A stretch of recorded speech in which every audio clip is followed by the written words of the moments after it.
Hello, hello. It is time for lecture 21.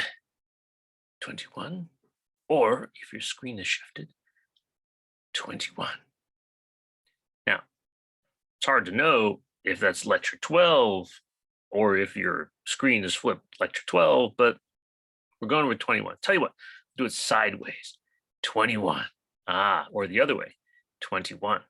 Yes, that'll distinguish it from the vertical versions, because we get on to lecture 13, it'll be lecture 22 or 23. You can do better, but 21 is a tough one. Anyway, we're talking about black holes. Yes, we're talking about black holes. Let us remind ourselves where we are. We have a star, right? And the star is doing this collapsing thing. As it continues to do that, you have the proton-proton chain originally to the triple alpha process to the CNO cycle. And then you got all this onion skin stuff. And then eventually all that stuff in the middle, they collapse and you create this huge supernova, kaboom, and huge amounts of material go flying off and they get bombarded by neutrons. And therefore you get this rapid process nucleosynthesis of really heavy things. And the things that are left over in making all of these atomic nuclei are things like copper, silver, gold, uranium, that kind of stuff, lead, that sort of neat stuff. So that's great. But what's in the center? And that was what we were talking about, this remaining material that falls into the middle. If the supernova happens or not, the core is so dense that stuff just falls in, and then you don't know what happens to it. You see, when a thing falls in within the Schwarzschild radius, right, that thing, then you can't tell what's inside. Why?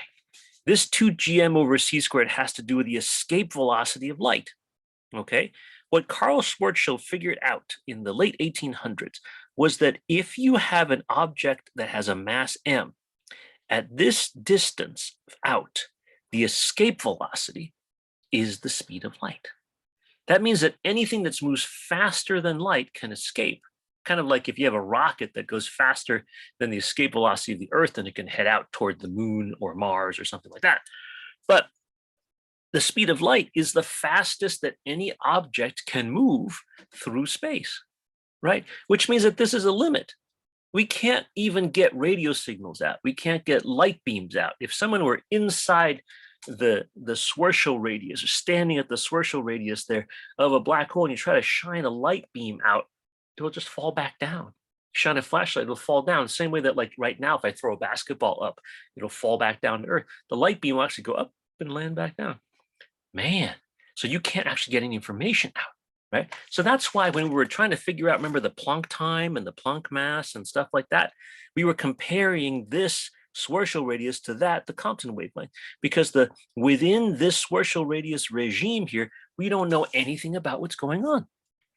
Now, do you remember we were talking earlier that very first instant of the Big Bang all the way up to the Planck time, right? There is that tiny space, the Planck length, where we couldn't figure out what's going on in there.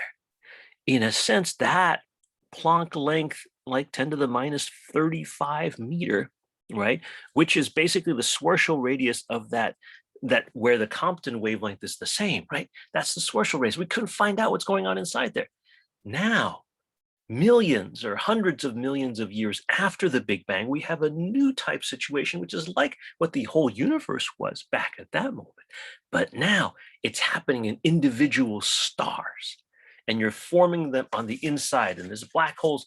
These are very, very cool, because what do you know about them? All you know is what's on the surface. All you can tell is what's on the surface and what it's doing. So I'm going to draw one for you, for example, okay? Say I got the supernova, and what's left, you can zoom in on the interior, zoom in there, and you wind up with a thing. It's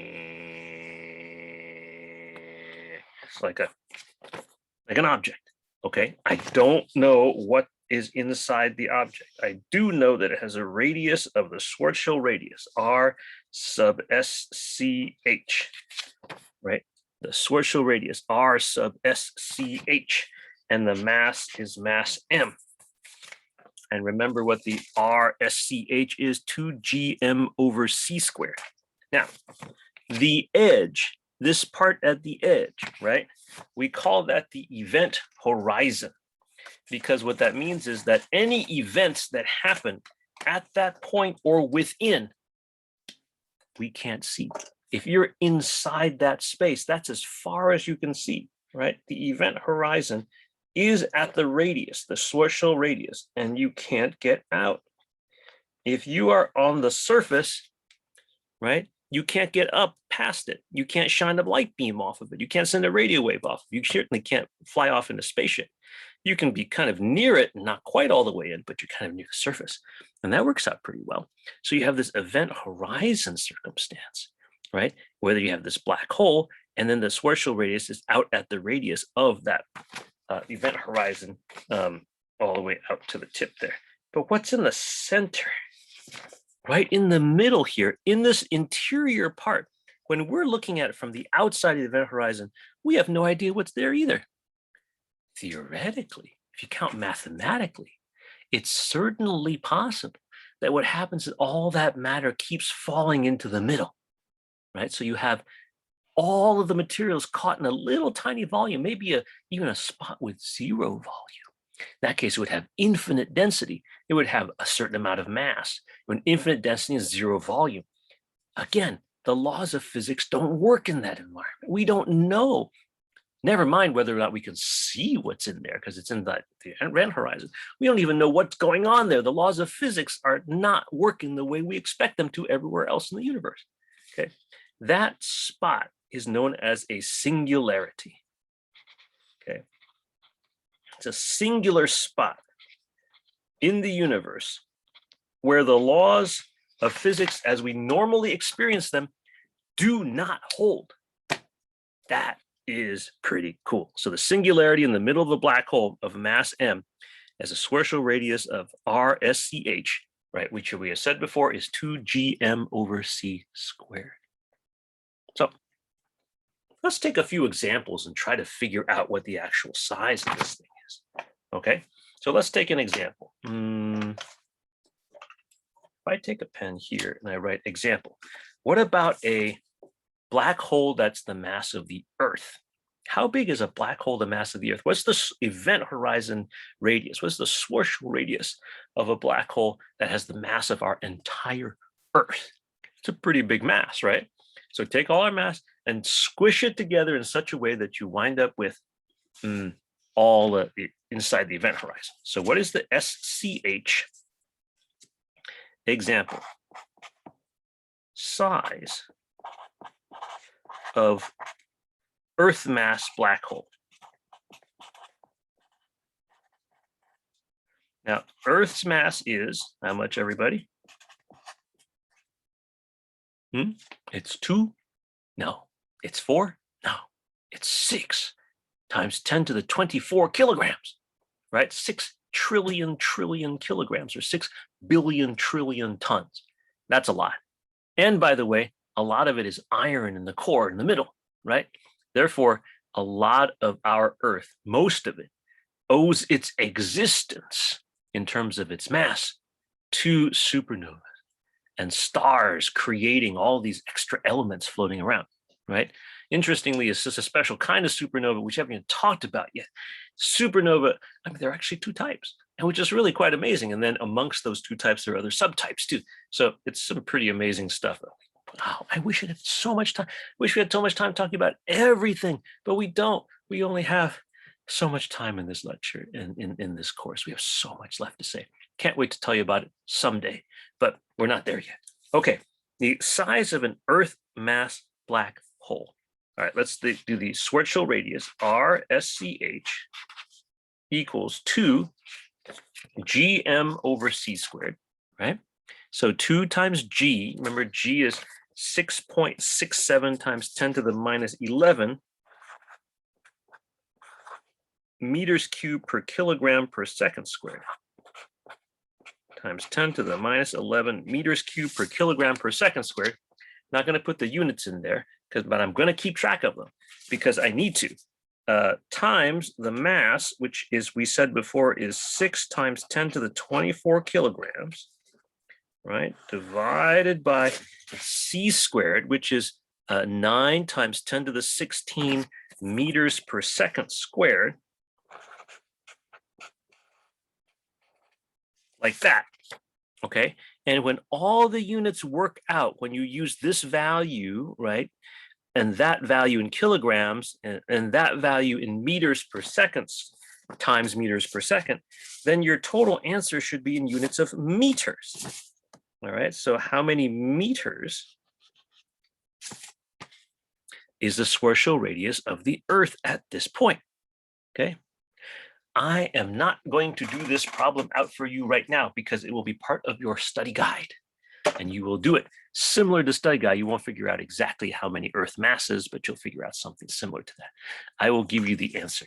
Okay, the Schwarzschild radius of this object, of this entire Earth, okay, if you make it into a black hole, basically, what will be the size? About like this. Okay, this is about the size of a gumball, smaller than a golf ball, smaller than a ping pong ball. Well, you know, just a little tiny thing. Wow.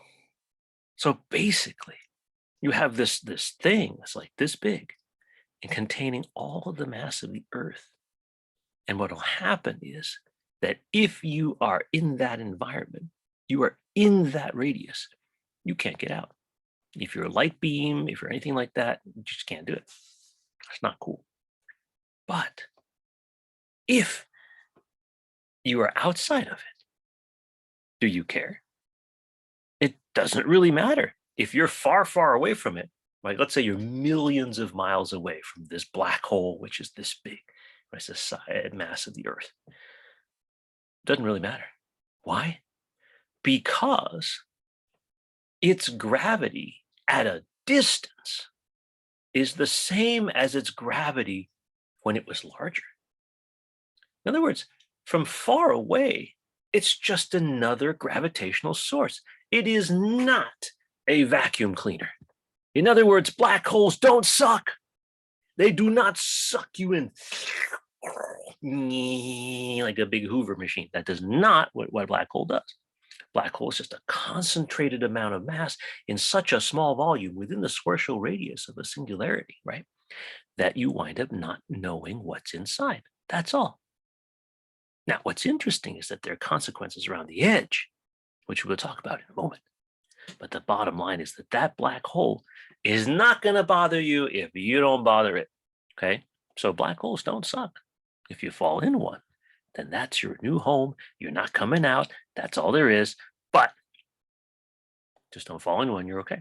Kind of like maybe one of those utility manhole cover like things like on the street. Let's say you're walking construction. Like there's a hole over there. You just go around the sidewalk. You don't fall in. It's fine. If you walk over it, fall in. Sorry. Yeah, it's going to be a hard time getting back out, right? Unless you have a ladder or something like that. So that makes sense. But in a black hole, no ladder doesn't help. Similarly, I'm going to make more discussion. If you have a black hole that's the mass of the sun, okay, how big is that?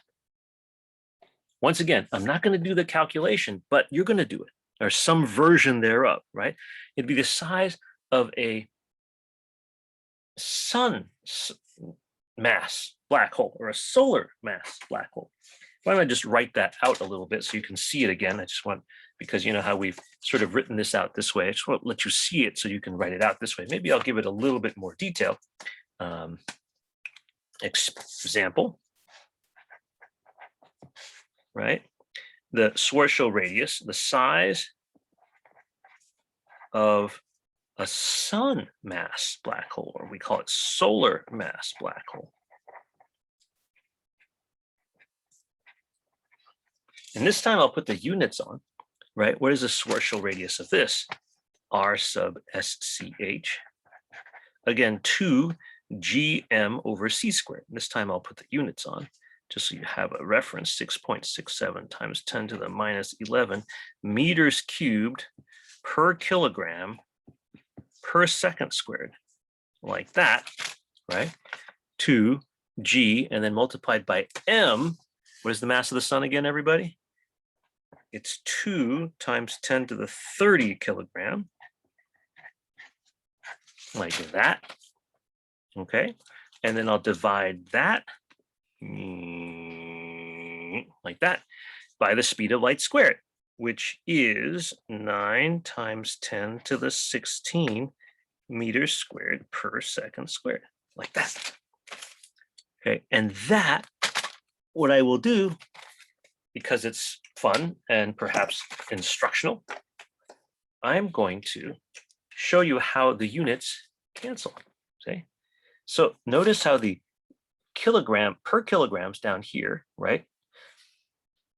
And that's kilograms. That's kilogram to the first power times kilograms to the -1 power means 1, right? Kilograms to the 0 power is just 1. There's nothing. There's a meters cubed at the top and a meters squared at the bottom. So meters cubed divided by meters squared is just meters. And the second squared cancels out the second squared in the denominator. That's just the canceling of these units. So I'm just going to cancel the second squares like that. And then I'm going to cancel the kilogram with the per kilogram here. So I'm going to cancel those and use a different color so you can see where the cancellation happens. Like that, right? And then you have the meters cubed and the meters squared. And they have an interaction with one another too. So the meters squared takes out 2 of the 3 meters cubed. And so I just take that out, it just becomes meter to the first power, right? So the answer is in meters equals some number meters, like that. And once again, I am not going to give you the answer, but you're going to do something like this, right? Might not be exactly a solar mass black hole, but something similar to that. So in the same way that this would be like an Earth-sized, remember the Earth-sized black hole, right? The Schwarzschild radius of an Earth-sized black hole is like, so big. And so therefore, your actual object, like I said, is about the size of a gumball, kind of small, right? Or big marble, basically. Now, a sun, remember the sun is 300,000 times more massive than we are, right? And therefore, its radius is actually 300,000 times larger, which means that the sun's Schwarzschild radius is a few thousand meters. The exact number, like I said, you can figure out later. But basically, a few thousand meters is a couple of miles, basically. So if, say, we are at the center, they would took all of the sun and turned it into a black hole, and you put that black hole right at the Empire State Building or thereabouts, right? The black hole would span the width, roughly, of Manhattan Island. Not very big, not very big at all, right? It's kind of small. So that whole big star, right, hundreds of thousands of times more mass than us, just becomes the size of like the Central Park-ish area of the United States city of New York. Not very big at all. Now, if you go bigger, you can get bigger though, right? Because the sun, like we said, is one solar mass. Those original stars that went supernova, right? The ones that were formed right near the beginning, like at redshift 20 or thereabouts, right? Kind of in this area, forming to redshift 10, those stars were many times more massive than our sun. So the black holes are many times more massive, right? So they're many times larger than Central Park. In fact, they can get really big. It turns out that, if a black hole, say, were 1,000 times the mass of the sun, then its Schwarzschild radius would be 1,000 times that of, the radius of Manhattan width or something like that, which is getting close to, intercontinental distances. So about the size of the whole United States, I guess. If you have something that's even bigger than that, if it's thousands of solar masses, then you might have a black hole the size of our entire planet.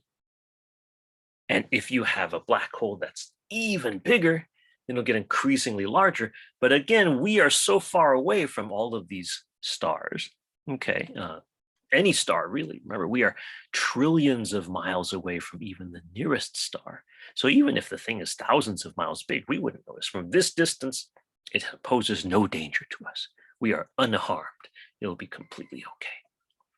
No problem. But don't fall in, right? Because if you fall in it, that's your home. You're not coming out.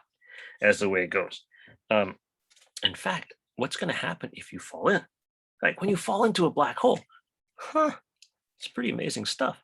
What's basically going on is that as you fall, right, the closer you get into one of these black holes, that's like the size of a city or the size of a planet or the size of a golf ball or whatever it is, as you get closer and closer and closer, you can get so close to the center of all that mass that the front part of your body will feel more gravitational force, right? They will be accelerated more than the back part of your body. Indeed, it can get pretty severe. Now, this is what happens with tides on our Earth, right? You knew that.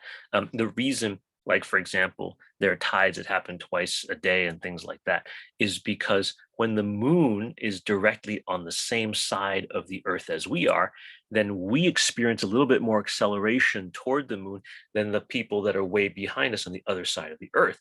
So we get pulled toward the moon a little bit more. The center of the Earth pulled toward the moon a little less, and then the far end of the Earth gets pulled a little bit less as well. And so as a result, you get kind of an egg shape of the Earth as a result. It's a tiny bit, right?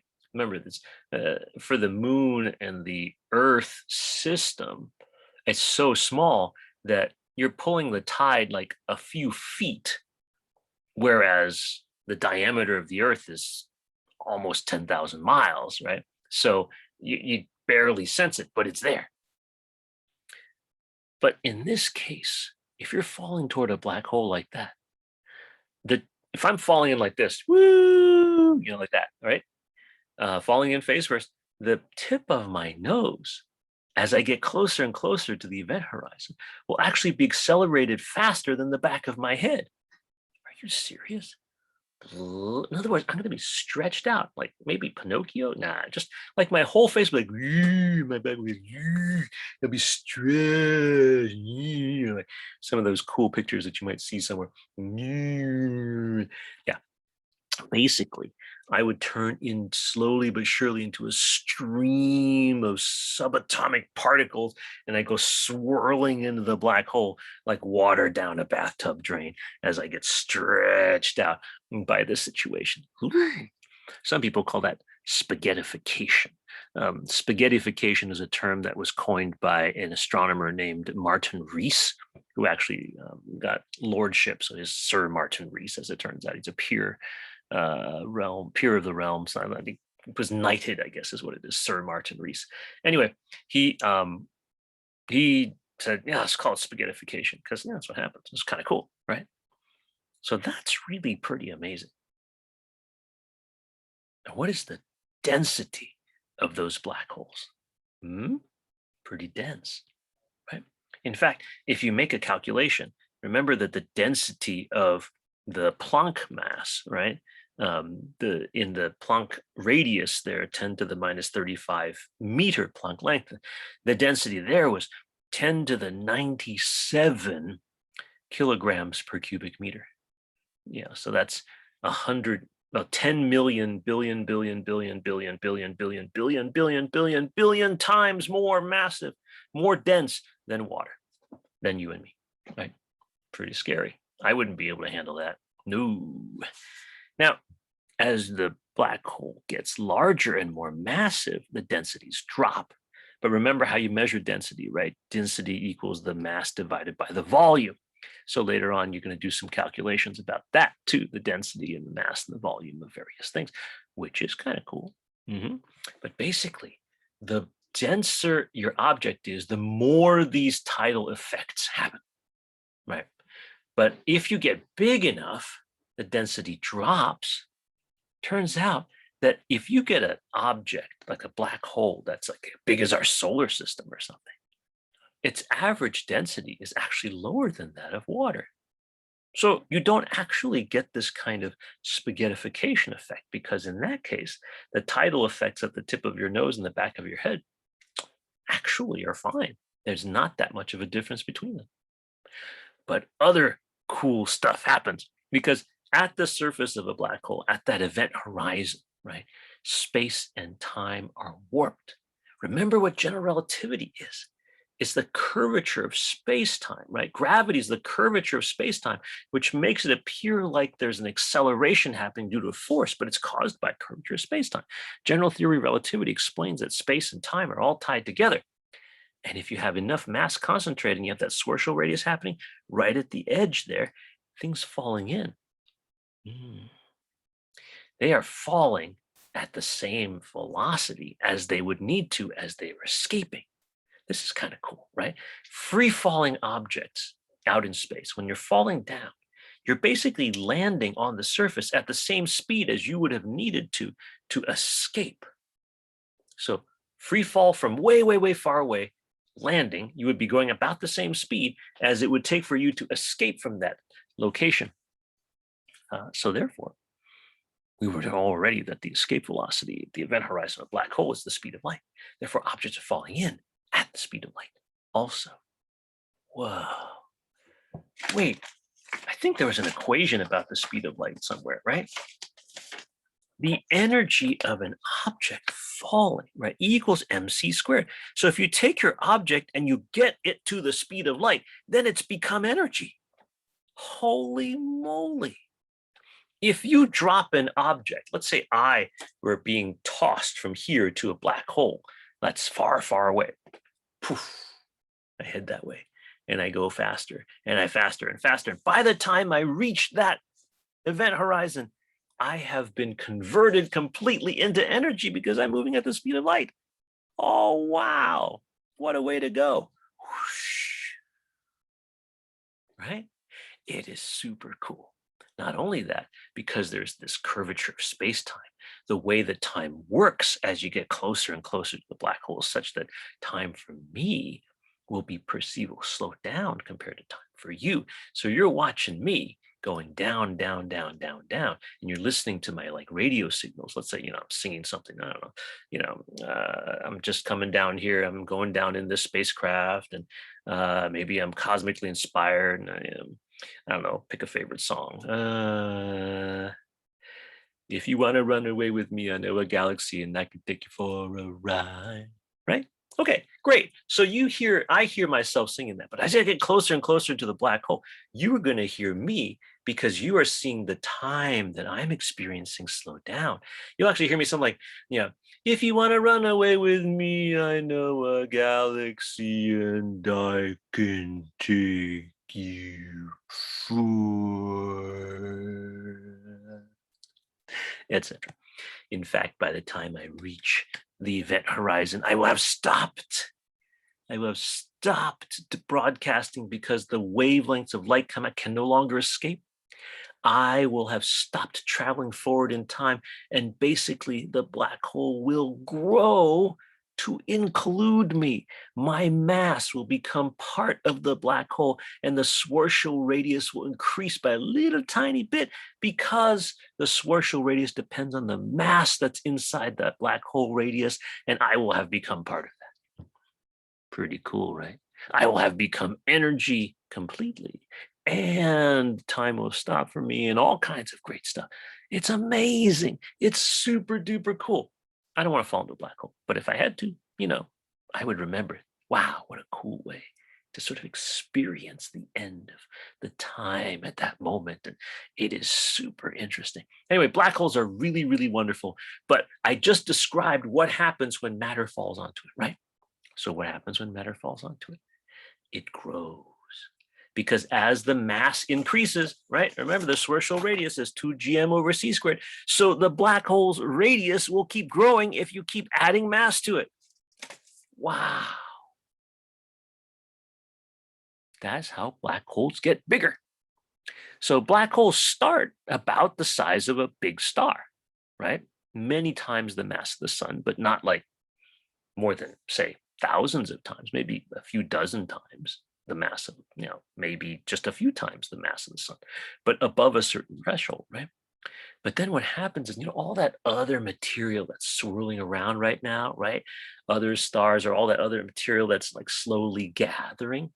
if it turns out that there's material that gathers onto this black hole will start getting bigger and bigger and bigger, right? This black hole may take millions of years to get bigger or billions of years to get bigger.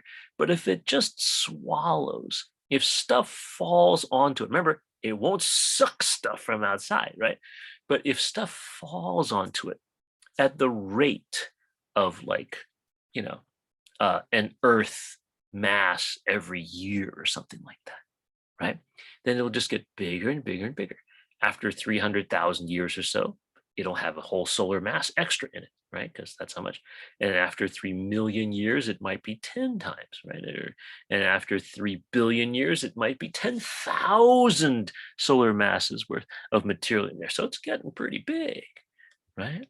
Over time, over millions or billions of years, you could wind up building up a black hole that has a mass of millions of times or even billions of times the mass of the sun. Wow. So what do these black holes do? What happens with these amazing objects, right? Well, first of all, they sure have a lot of gravity. Second, when stuff falls on them, remember all that E equals MC squared stuff? If you're falling in all that material into a little tiny spot, you can't fit it all in at the same time, can you? Right? If you're adding enough material fast enough, instead of all getting to the surface of the black hole, the event horizon, and then causing the black hole to grow bigger, it'll pile up around the outside. It'll try to swirl in, kind of like water swirling down a drain in a bathtub or something, but it can't all get there at once, so it takes its time. It has to get in slowly. And all that stuff is moving really, really fast, right? Close to the speed of light. It's rubbing against each other. It's pushing back and forth. It's a very energetic, viscous material, and it gets hot. Stuff gets pushed against it. Stuff is falling in, and it's all falling super fast. And meanwhile, it's doing all this cool general relativistic effect. You create a really energetic environment around the black hole. So eventually that black hole will absorb the material, but stuff that never makes it to the black hole gets close and glows, has temperatures of millions of degrees. It produces radiation, and eventually that radiation has enough power to blow away huge amounts of material away from it. Wow. What that means is these supermassive black holes start glowing with energy even more than stars with nuclear fusion and nucleosynthesis and all that energy being converted equals MC squared and stuff, right? In fact, even if only a few percent, anywhere from a 2, 3, 5, maybe 10% tops of the material actually gets into the black hole, right? The remaining material that swirls around it glows so much and sends off so much energy and radiation that it will outshine the stars surrounding it. This glowing surface, this object, will look like a star because it's not that big, right? Remember, it's only the size of a star or maybe a solar system at most, depending on how massive it is. It's really actually very small, but it has so much energy coming out of it that you can't see really well what the structure is, right? Some of these black hole systems, if enough material is falling on them, not say an Earth mass a year, but say thousands or even hundreds of thousands of Earth masses per year are falling onto it, right? All this stuff around the outside that's not able to get all the way into it is going to glow and shine. It's going to blow off energy and radiation in such an extent that something like that, a black hole system with a lot of mass and a lot of stuff falling down on it, can produce more energy in a second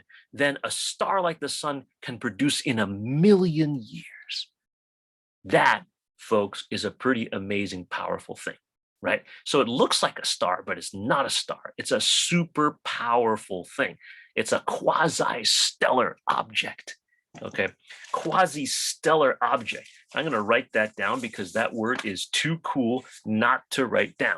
Let me find a good back of the envelope to write that down on. How about the one where I just figured out the Schwarzschild radius mass thing here? Yeah, here we go. See this one? I'm going to write down the term This is what happens if like you're dropping. So this is the size of a solar mass black hole.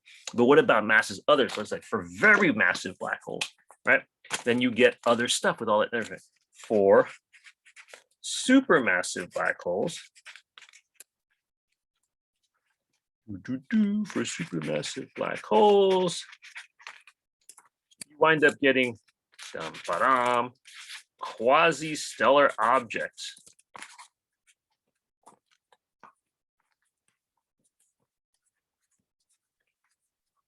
And you will do stuff in your labs that have to do with taking a look at quasi-stellar objects in a really fascinating way. Quasi-stellar objects, right? These things are, remember, supermassive black holes, and they are blowing out huge amounts of energy. And so quasi-stellar objects has a lot of syllables. So we call it something like, for short, we can just use its initials, right?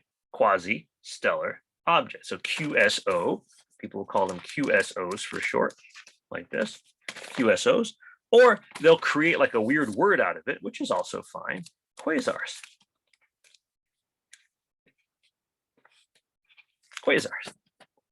Okay, so QSO, or a quasi-stellar object, or a quasar, is essentially has a black hole core in the middle and has an engine produced by all that material that falls into it. It's a gravitational engine. It's not a thermonuclear engine, right? It's not caused by the nucleosynthesis or the nuclear fusion, right? But instead, it is being created by gravity falling down into it. QSO, quasar, quasi-stellar object, right? This is the stuff. This is some of the most powerful stuff, all objects in the universe, right? So black holes that are formed way back in those days, all right, let's fill that spot in now in that timeline that we have created. Let me find that thing here. Remember, I created this spot here. First stars form and evolve, right? And the first black holes too. Oh, wow. All right, so now we're going to put that's in, I'm going to write that in black pen because, of course, we're talking about black holes too. And black holes too.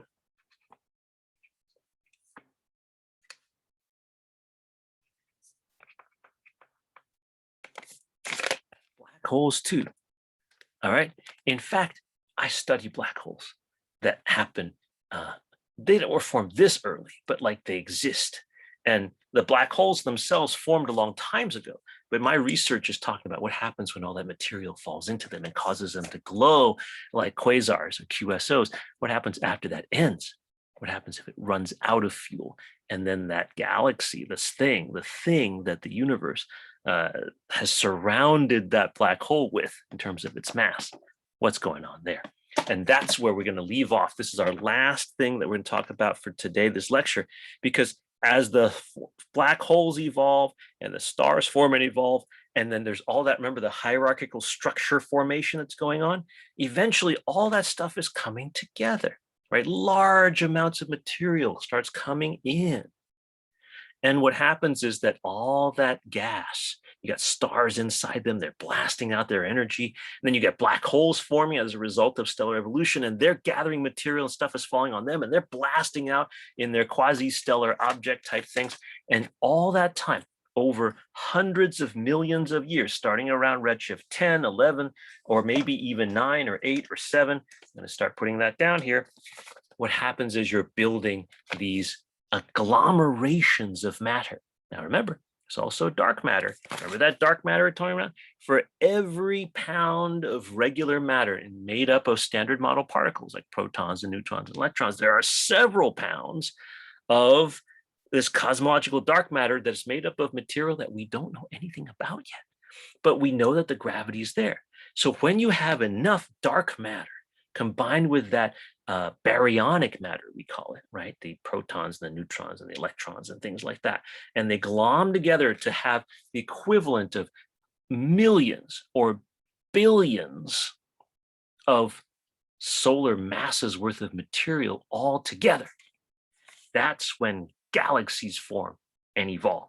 Okay, so starting around a redshift of 7 or so, okay, about 7, could be as early as 10, could be as late as 5.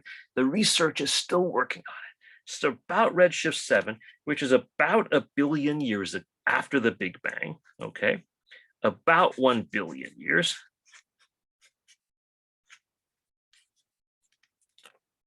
Galaxies are forming. Galaxies are forming. So I'm going to put that down. Galaxies, they start to form. Now with these galaxies, they change, they do different things, right? Some of them have QSOs in them, those quasars, right? They start forming those as well. I'm going to put that down, QSOs.